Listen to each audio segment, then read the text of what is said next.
عن معاذ بن جبل رضي الله عنه قال মুআয ইবনে জাবাল রাদিয়াল্লাহু আনহু থেকে বর্ণিত তিনি বলেন, আচ্ছা মধ্যখানে একটু কথা বলে নেই, আমাকে বলছে যে যুবকদেরকে নিয়ে কথা বলতে, তোমরা কারা কারা 30 বছরের নিচে বয়স, আমি আবারও বলি যাদের বয়স 30-এর নিচে তারা একটু আমাকে জবাব দিয়ে, আমি কিছু প্রশ্ন করবো, কেমন? সবাই মিলে জবাব দিও। গান শোনা হারাম নাকি হালাল? জিনা করা হারাম নাকি হালাল? সুদ খাওয়া হারাম নাকি হালাল? মারামারি হারাম নাকি হালাল? সব জানে, আমি কি বলি বলেন, আমি কি বলবো? কমিটি যে আমাকে বলছেন ওদেরকে বলতে, এমন কোন কথাটা আমি ওদেরকে বলবো যেটা ওরা জানে না? এখন ওদের মেনে নেওয়ার পালা। মেনে নেওয়ার কি? এখন ওদের মেনে নেওয়ার সময়। মুমিনরা কি জানেন? ক্বালু সামি'না, মুমিনরা বলেন আমরা শুনেছি, ওয়া আতা'না, মেনে নিয়েছি। এরা হচ্ছে মুমিন। এরা কি মুমিন? মুমিনরা বলে না যে আমরা শুনেছি শিখেছি, মুমিনরা বলে সামি'না ওয়া আতা'না, শুনেছি মেনেছি।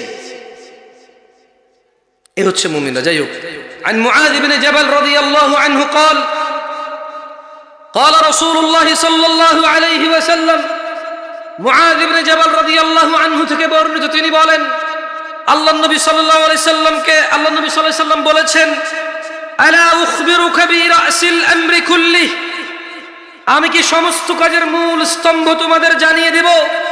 ওয়া আমুদিহি ওয়া যিরওয়াতি সানামি, স্তম্ভ এবং সর্বোচ্চ শিখর কি সেটা কি আমি তোমাদের জানিয়ে দেব?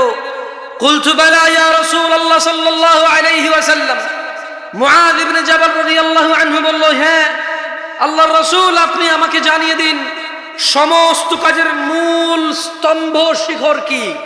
তিনি সাল্লাল্লাহু আলাইহি সাল্লাম বললেন, রাসুল আমরি আল ইসলাম ওয়া আমুদুহু আস-সালাহ ওয়া যিরওয়াতু সানামিহিল জিহাদ। তিনি নবী সাল্লাল্লাহু আলাইহি সাল্লাম বললেন, সকল কাজের মূল হচ্ছে ইসলাম, এবং ইসলামের স্তম্ভ হলো নামাজ, এবং সর্বোচ্চ শিখর হলো জিহাদ করা। সকল কাজের মূল কি?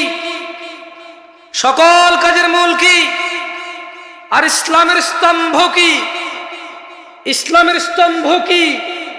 যারা ঈশা পড়েনি, মাগরিব পড়েনি, আসর পড়েনি, জোহর পড়েনি, ফজর পড়বে না, তাদের স্তম্ভটা কোথায় আসলে? ইসলাম কিছু হারা গেছে ভাই? বিজ্ঞপ্তি দিব তাহলে কিছু বলিও ভাই, তাদের স্তম্ভটা কোথায়? যারা নিজেকে মুমিন মনে করে, মুশরিক মনে করে না, সুন্নি মনে করে, মাওয়াহিদ মনে করে, বিদআতি মনে করে না, মুশরিক মুনাফিক মনে করে না, যদি সকল কাজের মূল ইসলাম হয় আর ওই ইসলামের স্তম্ভ যদি সলা হয়, যারা সলা আদায় করে না তাদের ইসলামের স্তম্ভটা কোথায়?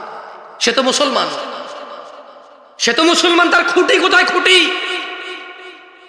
সে কি আল্লাহর মতো কিছু একটা হয়ে গেছে যিনি খুঁটিবিহীন ওই আসমানকে আমাদের জন্য উদাহরণ উদ্ধৃতি স্থাপন করেছেন যে খুঁটিবিহীন আসমান?